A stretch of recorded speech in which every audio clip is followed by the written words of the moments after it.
Teman-teman semua, kenalkan saya Arsyad Rashid, Presiden Direktur Indika Energy sekaligus Ketua Umum Kadin Indonesia. Selamat datang di Coffee Break bersama saya, Arsyad Rashid. Di sini kita akan ngobrol santai bersama teman-teman pemimpin di bidangnya untuk membahas isu-isu terkini seputar leadership, personal development, bisnis, dan ekonomi.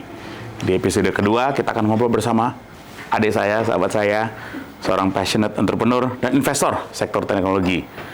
Mas Pandu, apa kabar? Selamat datang di Coffee Break.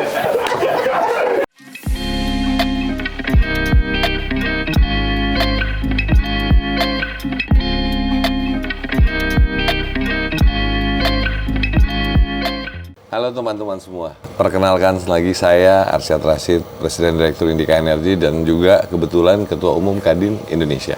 Selamat datang di Coffee Break with Arsyad Rashid. Di sini kita akan ngobrol nih santai bersama teman-teman pemimpin di bidangnya untuk membahas isu-isu terkini seputar leadership, personal development, bisnis, dan juga ekonomi. Nah, di episode kedua ini kita akan ngobrol bersama sahabat saya yang saya salut sebagai seorang passionate entrepreneur dan investor di bidang teknologi, yaitu orang terhebat di Indonesia, namanya Pak Mas Pandu Syahril. Aduh. Ini Terima top. kasih Pak Arsyad. Dan pas banget Pak Pandu, ya kan? Bukan apa-apa, Mas Pandu ini buat saya, he is the future leader of Indonesia. Kenapa? Not only leadership di dalam konteks ekonomi, tapi juga sebagai negarawan. And pada hari ini sambil kita nyemil-nyemil Pak Pandu, Mas Enak Pandu, banget nih, makanannya bro. pilihannya juga keren-keren. Nah ini emang kesukaan bro. Nah ini ada tahu, that's my favorite actually. Aduh, enak banget nih. Ntar kita makan-makan ya, ditanya. Aku agak hari ini datang agak gemeter-gemeter juga karena saya mah Pak Arsyad, Bang Arsyad tuh selalu ngomong-ngomongnya tuh very informal. Hanya pada saat ini saya dibikin informal, saya malah jaga tegang loh. Lebih tegang saya ditanya Mas Arsyad daripada sama Pak Deddy Corbuzier. Terbalik ini. Aduh, kita deg-degannya begini-begini nih. Tapi inilah seorang Mas Pandu Syahril yang dimana balik lagi seorang sosok yang harus kita kenal, adik-adik harus kenal semua. Karena apa? Karena beliau adalah bisa menjadi seorang mentor dan orang mentor yang hebat, yang bisa diikuti bagaimana jejak daripada karirnya, jejak daripada bisnisnya, top pokoknya. Oke, kalau boleh langsung kita bertanya-tanya, Bos. Tapi tunggu nih, kemarin ini apa namanya, Pak Pandu malahan sebelum saya bertanya dia udah bertanya duluan, ya kan, di mana di DM katanya begini, Bapak punya idola pengusaha nggak Pak? Katanya begitu. Kata Pak Pandu kepada saya. Jadi saya harus jawab dulu, kalau nggak nanti utangnya nggak beres nih. Siapa gitu. Pak idola Bapak? Idola saya Anda, Mas Pandu. Idola saya itu ayah saya sendiri. For me, he's a great man. Dia seorang tentara. He taught me mengenai disiplin dan juga leadership dan juga cinta terhadap human. The human capital itu datang dari sana. Jadi that's to answer your question, Pak Pandu, Mas Panduku. Nah, Bro Pandu ini sekarang posisinya sebagai ketum, katanya juga Ketua Umum Asosiasi Fintech Indonesia, AFTEC. Nah, jadi pertanyaan pertama karena ini digital economy, fintech, kita bicara QRIS, kita bicara cross border payment menjadi salah satu isu yang penting yang dibahas sebentar lagi nih di benar, tahun ini ASEAN, ya kan. Nah, tentunya juga di ASEAN Buck nih, ya kan. Kebetulan Indonesia juga menjadi host untuk namanya ASEAN Business Advisory Council atau the business side of ASEAN. Nah, menurut lu gimana, Bos? Gimana solusi ini bisa bermanfaat untuk pertumbuhan ekonomi Indonesia dan juga ASEAN? Nah, jadi ini narasi yang bagus karena narasi kita 5 tahun terakhir adalah soal bagaimana kita menambah financial inclusion. Ini sekarang kita tambah nih tahun ini adalah bagaimana kita bisa menambah financial inclusion and integration. Integration. Oh, baik jadi udah di dalam Indonesia juga. Dan ASEAN sebagai suatu blok ekonomi unit. Tapi kenapa sih mesti dibawa ke ASEAN? Kenapa nggak di Indonesia aja, Kyur? Nah, kenapa? Karena ini adalah bagaimana kita memperkuat hubungan ekonomi antara daerah. Karena mau nggak mau, walaupun Indonesia negara yang sangat besar ya, mungkin hampir 50% dari seluruh ASEAN, tapi bagaimana kalau kita bisa seluruh addressable market kita adalah seluruh ASEAN. Itu salah satu. Nah, QRIS ini adalah salah satu cara untuk kita bisa bertransaksi lebih mudah kalau kita berpergi ke negara-negara di ASEAN. Dan transaksinya bukan aja konsumer, transaksi bisnis, transaksi yang lain-lain. Kenapa? Karena paling awal itu paling penting adalah transaksi perdagangan. Tapi pakai apa nih? Pakai dolar, pakai rupiah, pakai apa? Nah, pakai currency kita masing-masing. Di mana settlement-nya bisa sekarang nih pakai bahasa QRIS adalah QR code lah. Tapi itu kan nanti akan lead to other things. Kita mulai dulu dari sisi konsumer. Semakin setiap individu bisa bertransaksi dengan mudah, ya tentunya akan makin erat kita. Contoh deh, Mas Arsyad nanti pergi ke Singapura atau misalnya pergi ke Filipina, bayarnya pakai apa? Kartu kredit. Iya benar. Kenapa kartu kredit? Kenapa nggak langsung dari banknya Mas Arsyad yang ada di Indonesia sekarang di Jakarta?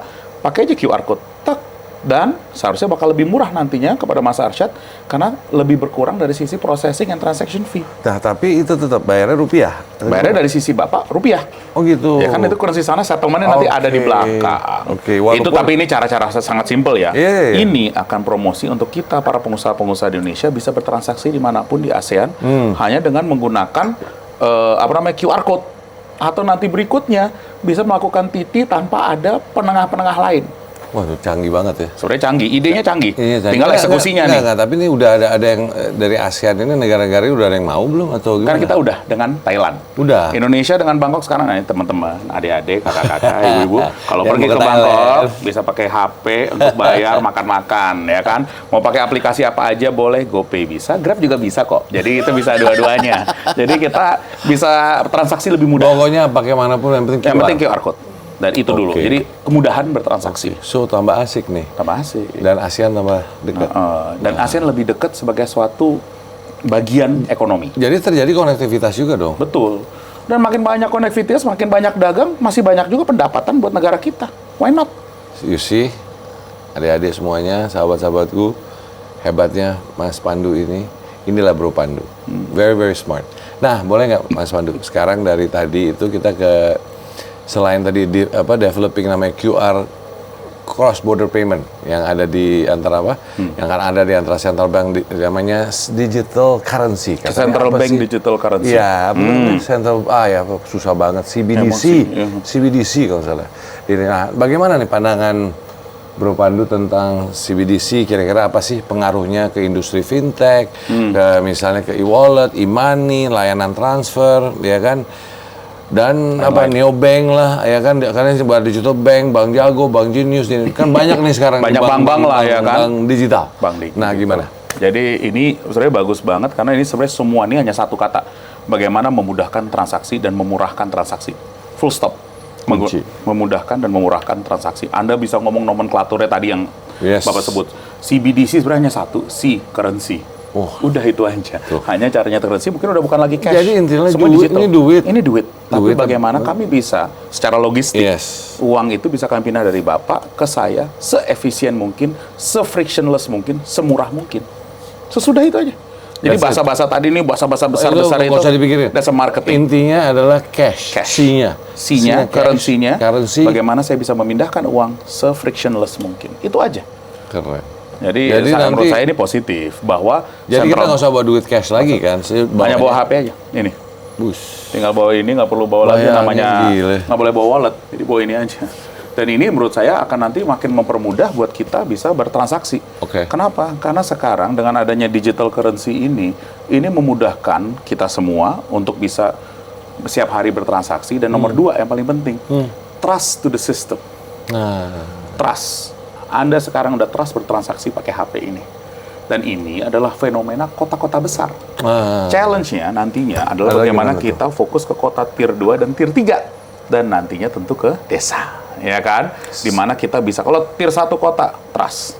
Kayak di China kan ya? Kayak di China. Di China begitu kan? Like any other countries. Any other big country. Kenapa? Karena kita sekarang, Pak Arsyad, kita sekarang PDB 5.000 PDB per kapita. Dan goal kita insya Allah, mungkin Pak Arsyad setuju atau tidak, menjadi 10.000 PDB per kapita. Harus. Dengan keseimbangan sosial yang baik.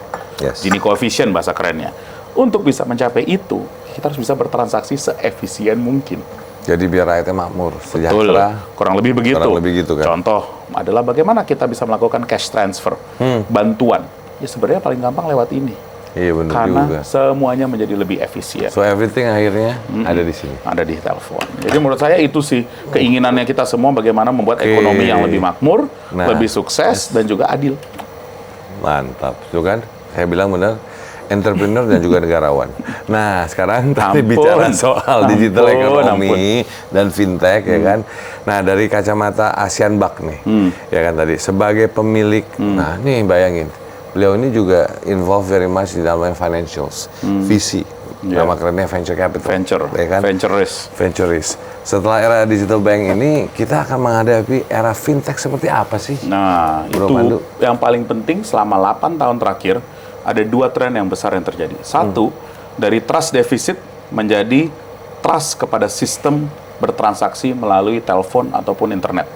Jadi dulu Mas, kita 8 tahun yang lalu, pasti nih semua teman-teman di sini kalau beli-beli barang di Tokopedia atau di yang menyebut brand nggak apa-apa ya. Apa-apa. Nyebut brand, itu pasti itu bagus sekali brandnya. Anda bayarnya Brandnya bagus. ya, brandnya bagus ya.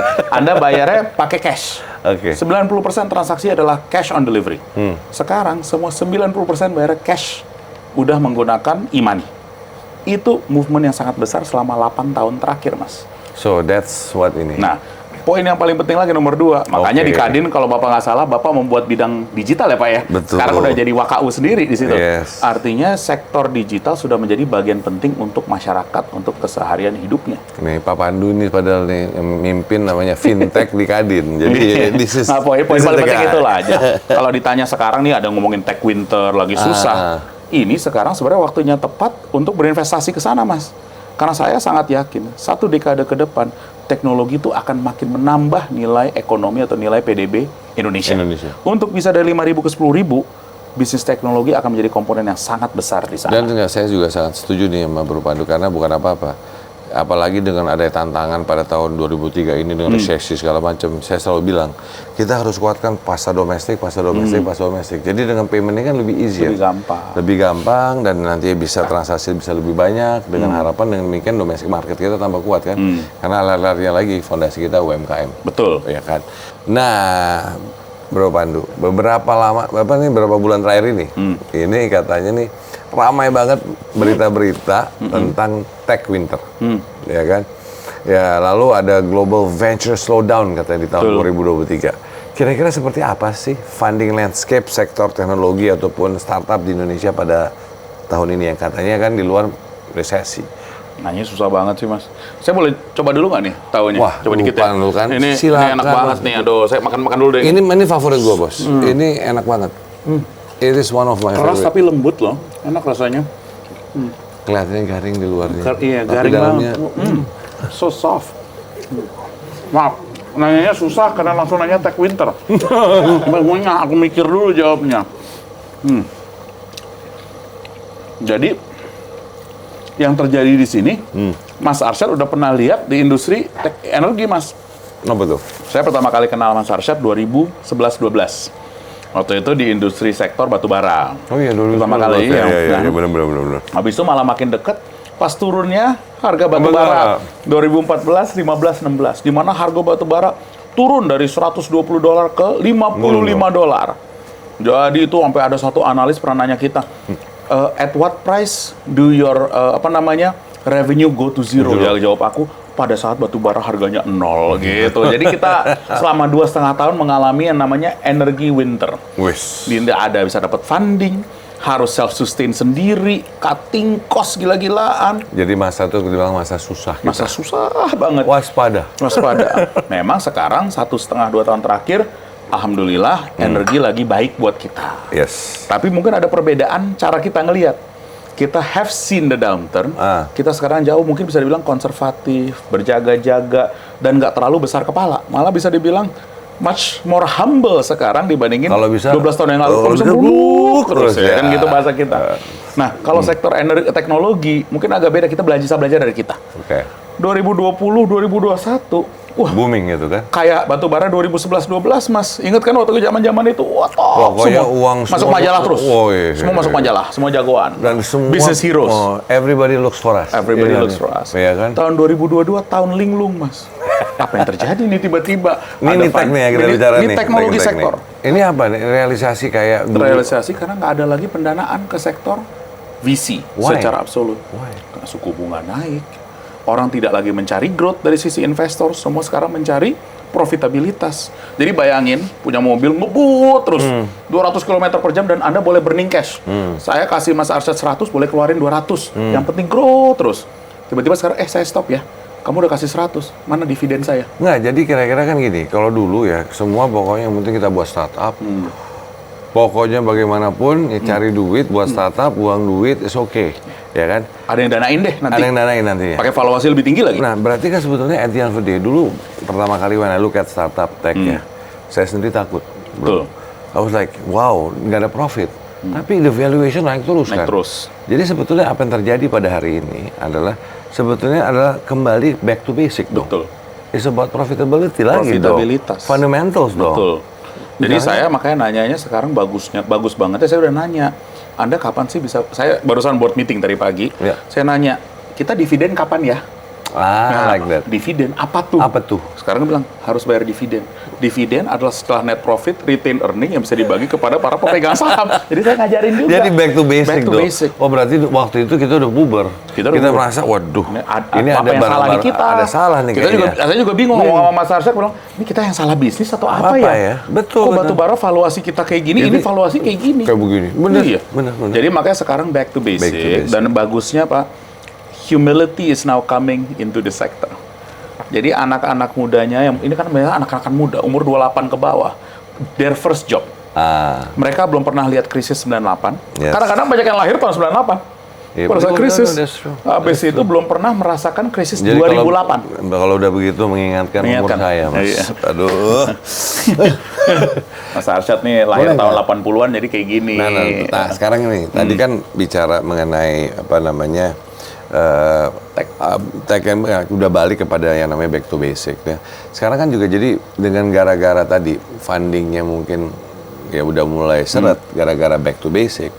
Kan sekarang banyak tech company nih ada yang namanya hiring freeze. Basic kan stop ya. Terus layoff besar-besaran. Nah, kira-kira apa ya sektor tech yang rising yang istilahnya gini deh. Kira-kira apa sektor tech yang rising dan apa yang bakal tenggelam? Tenggelam. Jadi kalau sektor yang susah dulu deh. Jadi kalau sektor yang sekarang sudah merucut adalah sektor e-commerce, sektor e-commerce logistik, dan sektor fintech yang support e-commerce. Itu udah Merucut bahasa saya. Kalau you are not number one or number two, karena oligopolistik bakal, Oke. then most likely you're gone or you merge, oke. nyatu. Oke. Nah, tapi apakah yang perlu untuk dari sisi venture risk? Nah. Venture risk itu sekarang menurut saya banyak hiring. Sebenarnya nyatu juga dengan Indie Fellas. Nah, saya ngomong juga, mau saya jadi Indika malah the largest VC sebenarnya diam-diam. Kenapa? Nih, not joking aside, the biggest play today is about energy transition. Energy transition tuh ada 3 Mas kalau di kepala saya. Satu dari sisi applicability.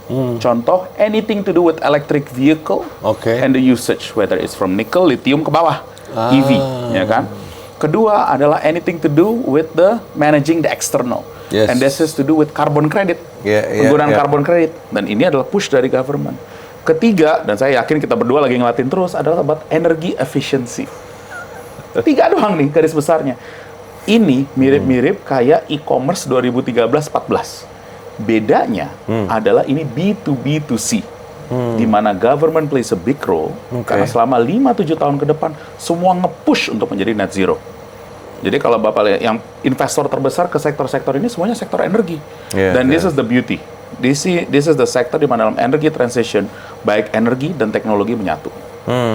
It's beautiful. Kenapa? beautiful. Karena sektor energi adalah penyumbang devisa pendapatan terbesar buat Indonesia. Tapi kan ya kurang tahu. Is it sexy or not sih? Maksudnya Menurut saya per hari ini, the biggest sexy factor in venture capital is energy transition. Menarik. This is sexy. Tapi kayak misalnya edutech, kan itu is it something? Sudah dicoba 5 tahun. Nah, edutech, kebanyakan adik-adik kita hanya mikir market share. Yang bayarin siapa? Bisa dikasih nggak pendapatan lebih? Jangan dari pemerintah, dari customer. Karena pemikiran saya belajar dari Mas Arsyad nih. People willing to pay for our service.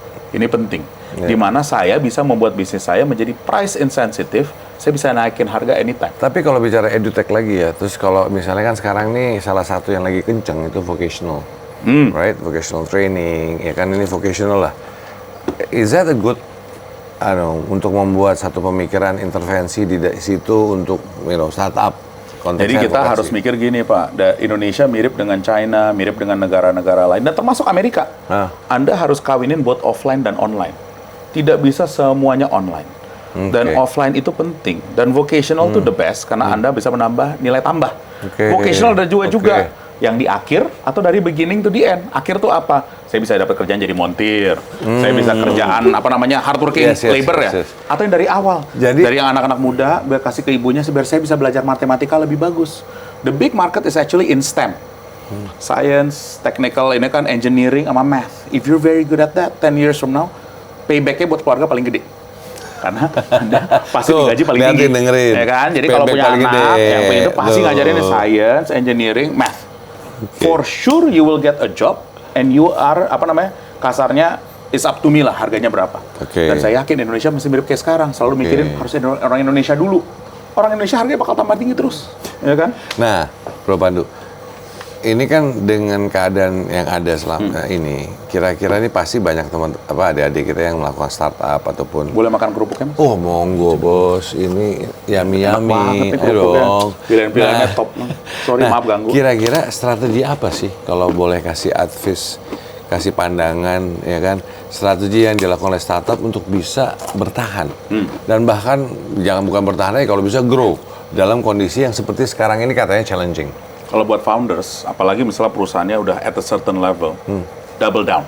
Double down on the best talent. Maksudnya apa tuh double down? Artinya take a bet. Saya perlu talentnya yang lebih bagus lagi. Saya berani. Saya kasih shares lebih tinggi to the best in class. Saya hijack dari perusahaan ini karena dia yang terbaik buat saya. Kedua, berani akuisisi perusahaan-perusahaan yang complementary. Jadi M&A juga menjadi ini loh. Dan yang ketiga, ngomong sama founder. Dan founder knows if you're the best. Boleh nggak saya raise lagi deh? Angka 1 juta, 10 juta, 100 juta US, masukin ke saya, valuasi sama. Kalau perlu lebih turun dikit nggak apa-apa. Jadi don't buy into your ego, saya harus valuasi segini terus. It's okay, go lower. Tapi kalau if you think long term, this probably the best bet to do now. Jadi back to basic kemarin dan juga mikirnya long term. Don't think short term. Jangan pernah mikir short term, hanya valuasi game. So no more valuation, just for a valuation. Betul. Purpose, right? Think fundraising itu as a move untuk memperbesar, memperkuat infrastruktur yang sudah ada. Jadi to grow. Keren. Nah, sekarang nih, kan Bro Pandu ini juga adalah seorang VC dan seorang founder dan juga investor tech di tech companies. Nah, can you share some advice to startup founders on how to maintain and also foster tadi uang, tadi adalah bicara bisnisnya, sekarang adalah talentsnya in your company. Jadi talent nih, kalau saya nih sharing kepada teman-teman, Anda harus ngajarin karakter. Karakter dulu. Karakternya apa? Apa yang sih Anda, your value of your business. Kalau saya ada. Values. Saya value-nya selalu bilang kepada adik-adik saya nih, adik-adik ada 4. Jangan culas atau curang pada orang. Simple ya, jangan culas curang. Kedua, punya ambisi dikit. Kalau gede malah lebih bagus, ya kan? Ketiga, kerja keras. Kerja keras penting. Dan yang keempat, sangat spesifik buat Indonesia ya. Jangan sombong, jangan belagu. Indonesia tuh paling penting tuh nomor 4. Tapi kayaknya bukan juga Indonesia kali, karena kan ya kalau saya sih ngeliatnya gitu, karena kan saya lama di Amerika, Mas. Jadi kan kalau di Amerika kayaknya I'm good gitu. Kalau di sini, saya bisa-bisa aja Mas, mana izin gitu kan. Jadi humbleness, ya kan, perceive humbleness kadang-kadang. Jadi 4 itu sih menurut saya. Jadi itu saya banyak ngomongin ke adik-adik founder, ke company, our own company. Gitu. Nah, tapi itu Bro, yang tadi ya kerja keras. That's I do believe myself. Kenapa ya? Dalam sejarah proses kehidupan saya, I do believe one thing. Kalau kita kerja keras, kita fokus terhadap sesuatu, we'll make it. Kenapa? Pasti ada jalan. Ada. Tuhan tuh maha adil lah, maha. So what do you say to your own people di Indie Fellas? Bedanya apa? Kalau sama yang tadi saya bilang tadi, ada tambahan apa? No. I think we are sangat aligned. Karena number one itu masalah value. Saya selalu bilang gini, if you do any business, right, kita ada visi, ada misinya, mau bisnis plan. Tapi the most important as a foundation itu values. Kenapa? Values adalah pengikat ya kan daripada manusia yang ada. We can have misalnya gini, dalam proses M&A yang ada waktu selama ini, kita ini kita ada yang kulturnya beda, industrinya beda, tapi yang mengikat secara nama bisnis tadi adalah manusianya. Baliknya back to manusia. Back to Dan basic. manusianya ini adalah the values. Dan disinilah kalau kita punya ikatan values yang sama, align, the company will become stronger. Istilahnya nggak ada SOP pun kalau values yang kuat, Oke, jalan. oke, jalan aja. Jadi that's what Jadi I you say. agree. That's I what agree you with say you. to the people, Yes. to your people. Yes, karena kunci saya bilang values. Nah, values ini yang bedanya kan gini, nggak bisa sekali belajar. You have to instill the values all the time. Karena kadang-kadang ini bisa hilang. Betul, Values ini. kelupaan. Kelupaan, gitu kan. So apalagi juga recruitment of people. Nah dalam rekrutmen ini values juga menjadi peran penting. So what do you do then? Kalau dari sisi saya nanya balik dikit, satu pertanyaan dulu Boleh lah, dong, boleh dong. boleh dong, Jadi masa nggak jadi cara Anda komunikasi kepada partner ataupun kepada tim itu bagaimana sih? Kan tadi saya selalu ngulang-ulang kalau how do you do it? Nah, udah aja. Nah, pertama gini, udah kalau bicara values tadi kan udah bicara tadi bahwa saya bilang values is important. Nah, one of the thing values sebetulnya value Indonesia yang namanya Bhinneka Tunggal Ika, unity and diversity. Tapi I put it into action bahwa values ini bisa digunakan di usaha. Kenapa? Let's say this, rapat. Ada 10 orang, bisa pandangannya 10. Betul, perspektif beda-beda. Benar, sering tuh. Nah, ini kan adalah diversity yang ada. Tapi dari situ kita harus bisa menghormati bahwa our values menghormati pendapat orang lain. And then dari situ kita mencari mana pendapatnya yang bisa memang akhirnya menjadi jawaban di dalam itu. Nah, dengan itu bahwa ya tadi kalau semuanya ngomongnya A, perspektifnya A, that's not interesting. That's not, yeah. What we make us strong adalah tadi perbedaan tadi. Tapi perbedaan ini bisa memperkuat asalkan tadi unity in diversity tadi. Nah, terus saya apply lagi satu lagi value Indonesia yang namanya gotong royong. Oh, unity diversity sekarang gotong royong. Nah, gotong royong ini pun di-apply. Kenapa? Bicaranya macam-macam. Gotong royong itu bisa bicara teamwork, bisa bicara collaboration, tapi deeper than that-nya adalah bahwa it has to be inclusive. Itu yang membedakan mungkin saya rasa. Jadi bukan hanya kolaborasi ataupun bicara teamwork, tapi inclusive teamwork, inclusive collaboration. Nah, jadi bawa gotong royong value itulah kita bawa coba di perusahaan juga. Jadi kita beda pendapat, tapi ini kalau udah satu ya itu ya. That's awesome. Ini dari situ dan caranya gimana? Dengan cara yang namanya bergotong royong, dengan cara teamwork, dengan cara kolaborasi, yang dimana we cannot leave anybody behind. So that's I think yang selalu saya omongin sama teman-teman bahwa this is very important namanya That's values. cool, man. Selain kita bicara yang lain lah, integrity. Tadi kan bicara All itu kan that masalah integrity, integrity. betul. Ya kan kita bicara apa perspektif dan di sisi lain tadi yang unity diversity bukan hanya dalam pekerjaan tapi juga tadi bicara rights. There is woman, there is man. It's all equal, right? So that's unity and diversity. Bisa agamanya berbeda, bisa sukunya berbeda. It makes us very strong. Ya, betul itu. Iya kan? Keren. Jadi pernah di dalam perusahaan ada 16 nasional, right? 16 nationals. Dan 16 nasional itu berbeda-beda. Ada yang dari South America, ada dari Australia, dari mana, Indonesia. Nah, tapi ini richness membuat perbedaan. Kenapa? Ternyata melihat suatu problem atau masalah, ya atau tantangan, kalau dilihat dari perspektif berbeda, bisa melihatnya beda. Ternyata gitu kan. Karena apa? Background daripada kultur kehidupan. Ternyata mungkin jawabannya dapat dari seseorang yang mungkin datang dari Papua, mungkin datang dari Kalimantan.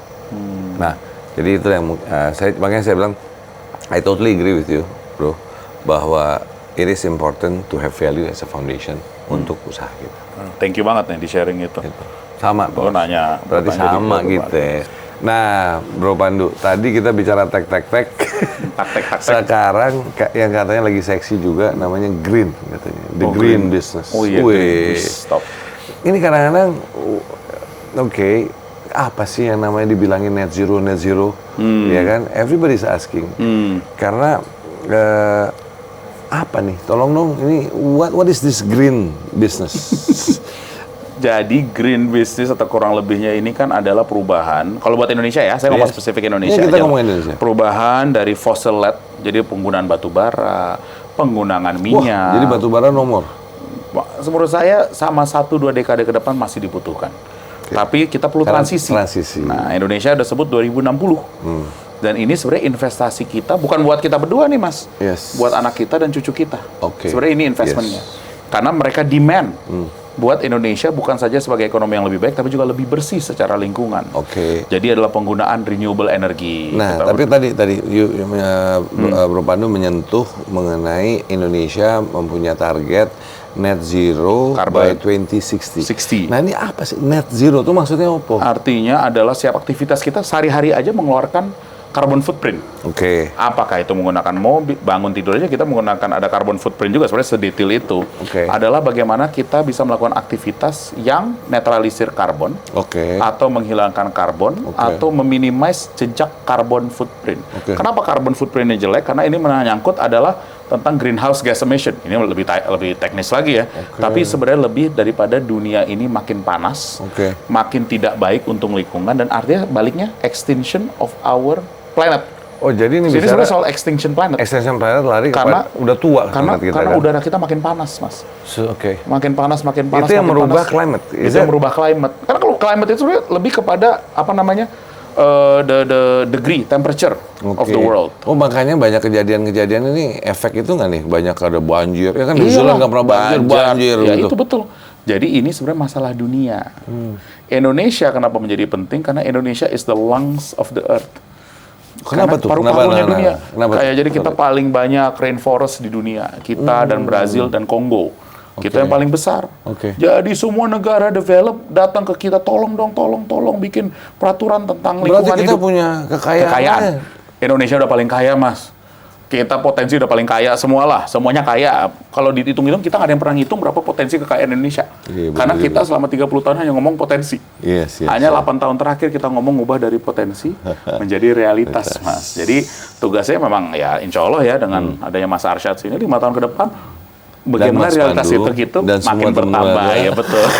Nggak kan nih masalah gotong royong, Bos. Betul. Nggak bisa kita nyediain sendiri. Makanya balik ke green economy itu menjadi salah satu hal paling penting 5 tahun ke depan untuk bisa kita invest karena kesempatannya luar biasa. Nah, jadi kalau adik-adik, sahabat-sahabat kita semua mau bisnis sana gimana nih? Is that right thing to choose? Right thing to choose. Baik sebagai seorang profesional Oke. ataupun sebagai seorang pengusaha. Nah, ini mindset nih. Saya sekarang agak ngalor ngidul dikit ya oke. mindset. Yes. Kita bukan lagi sebagai seorang pengusaha yang bisa minta tolong dong kasih saya izin ini. Terus Oh, kata izinnya Balice, begini. kalau zaman dulu atau kan bahasanya apa jadi sih? apa? Broker doang, broker izin atau Iya, ini. iya. Sekarang adalah tugas kita sebagai pengusaha ngajak ini sharing kepada teman-teman, adik-adik, bagaimana kita bisa menjadi institusi. Oke. Nah, Mas kan perusahaannya Indika adalah perusahaan nasional. Adalah bagaimana dari sisi mengolah sektor energi, misalnya pun batu bara atau minyak, ke nilai tambah. Oke. You're going downstream, Oke, midstream, downstream. oke. Nah, untuk pengusaha-pengusaha baru adalah bagaimana bisa berimajinasi mikir, bisnis yang bagus apa? Tadi bilangnya green economy. Soal karbon. Apa tuh karbon? Coba saya pelajarin dulu. Nilai tambah apa yang bisa saya bawa untuk menjadi kesempatan bisnis? Nah, tapi gini, ini kan ngomong bisnis. Kalau saya simpel ngeliat bisnis, saya bilang duitnya mana? Betul. Nah, ini di mana duitnya? Loh, banyak pembeli, Mas. Jadi kalau misalnya jualan, ini paling jago. Jualan karbon aja sekarang, ini karbon kan angin, Mas. Bisa Anda jual sekarang paling tidak $10 per ton. Dan itu pada market yang ada primary. Oh, jadi bisa diperjualbelikan? Diperjualbelikan. Ya, tentu dengan syaratnya segala macam lah. Iya. Dan kalau di secondary market sekarang di Eropa, dijual bisa sampai $80 per ton. Per ton? Cost-nya berapa? Lu bukan $2-3? Cost-nya $2-3, Mas. Cost. Oh, the Marginnya kayak mirip-mirip industri Bapak sekarang di batu bara tuh. Not bad. Tapi ini bagus buat lingkungan. Oke. Kenapa yang membeli? Membeli adalah negara-negara yang sudah develop. Jadi bisnis cara dapat duit, tapi kita lingkungan juga baik. Keren kan? Keren.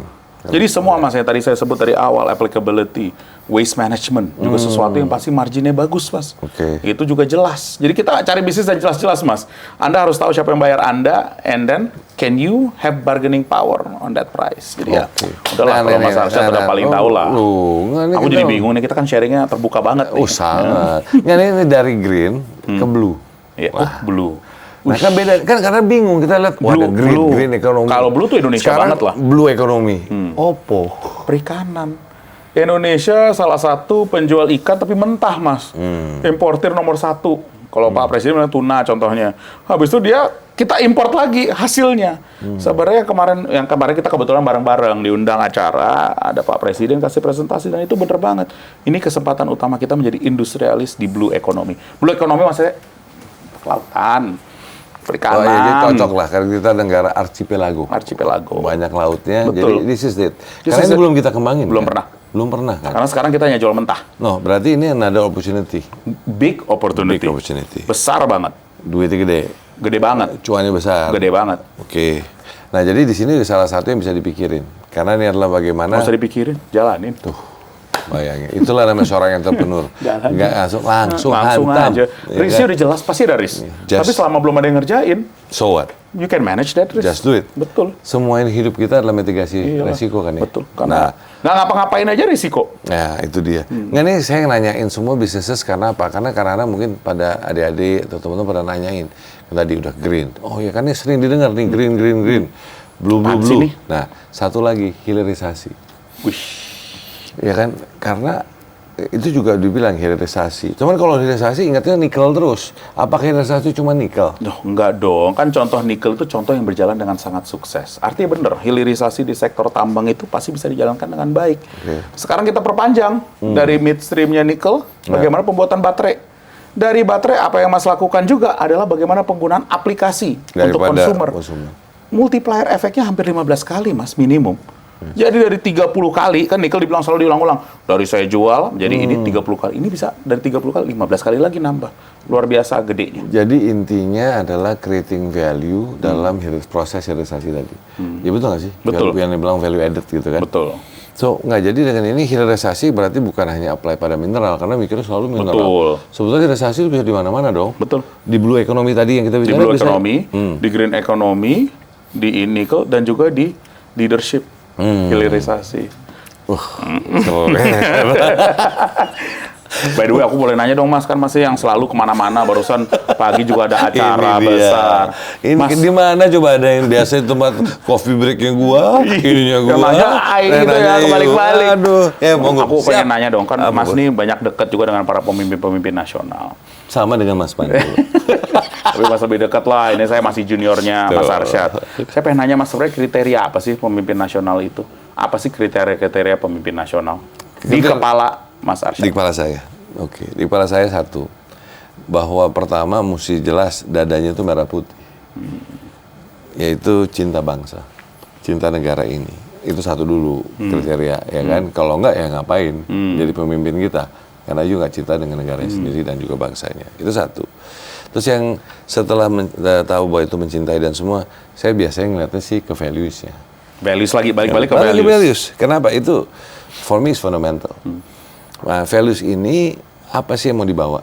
Ya kan, what values dalam sisi ini. Dan di sisi ini juga berarti mengerti tentang oke, value apa Indonesia ini, value apa sih misalnya Bhinneka Tunggal Ika. For me is very important. Bahwa memiliki value Bhinneka Tunggal Ika. Ya kan, unity diversity. Nah, lalu bicara apa lagi? Value satu lagi gotong royong. I keep going back to that. Kenapa ini saya bilang fundamental? Kenapa? Karena kita tidak bisa melaksanakan bekerja sendiri. Nggak bisa kerja sendiri. Nah, contoh nih. Ini kan keren loh, saya negarawan. Gotong royongnya apa? Waktu Pak Jokowi sama Pak Prabowo. Ya kan, dua-duanya negarawan. Itu contoh yang bagus banget. Contoh yang keren. Kenapa? Di situ diperlihatkan bagaimana negara dua-duanya, karena demi bangsa, berarti kan panggilan hati. Bersama-sama bergotong royong. Iya Itu dong. bener banget tuh. Bergotong royong melaksanakan memerintah bersama. Kenapa? Karena punya tujuan sama. Tujuannya apa? Satu. I don't know. I think everybody punya tujuan mestinya sama. Apa? Which is? Mensejahterakan bangsa ini. Nah, kalau kata kuncinya itu, mestinya ya udahlah, metode buat namanya saya bilang demokrasi Indonesia saat ini itu gotong royong bersama. Nah, jadi kalau bicara tadi saya sih ngeliat itu dulu values-nya. Then of course dari sisi itu ini kayak model companies. Kan Bro Pandu pasti ini kalau misalnya company baru jalan foundersnya ini kadang-kadang ya wah itu semangat dan penting. Tapi dalam satu sisi kalau udah flow growth pertanyaannya can he grow or not? Then we must have a CEO kan yang namanya growth CEO. Kalau udah jalan habis itu mau melakukan stabilitas, can we have CEO yang melakukan stabilisasi? Pertanyaan yang mendasar hari ini adalah cuman hanya apa sih yang dibutuhkan Indonesia CEO sebagai sebuah orang CEO apa yang Indonesia butuhkan pada saat ini, pada momen ini. Keren tuh.